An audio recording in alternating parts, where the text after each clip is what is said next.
এই মোবাইলে যে কত গুনাহ করায়, কত গুনাহ করায়। যদি একা একা এই এক হাত এক বিগত লম্বা মোবাইল নিয়ে যে বসে একা একা দেখতে থাকেন, সব খালি ওয়াজে দেখেন নাকি? সব ওয়াজ দেখেন নাকি?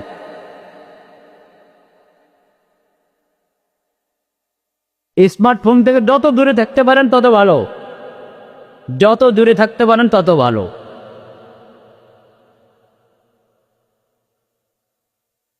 এটার ফিতনা অনেক কঠিন।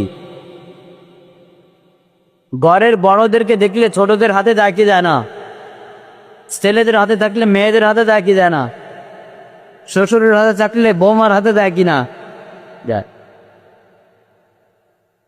পরে কি দশা হয়? ভাইদের হাতে থাকলে বোনের হাতও। এরপরে কি দশা হয় বলেন? বিভিন্ন সংসারে সংসারে ঝামেলা হচ্ছে কি না? হচ্ছে। তারপরও কেন আমরা সবক গ্রহণ করি না? এখান থেকে শিক্ষা গ্রহণ করি না কেন আমরা?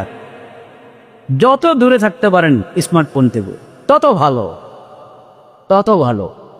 আর যদি কেউ হিম্মত করিলে আমার ঘরে স্মার্টফোন ঢুকতে পারবে না, বড় মোবাইল আমার ঘরে ঢুকতে পারবে না, কেউ যদি এরকম স্বচ্ছ অর্ডার পরিচয় দিতে পারেন, তাহলে এই জমানার জন্য সে পাক্কা মুমিন। বলেন আলহামদুলিল্লাহ।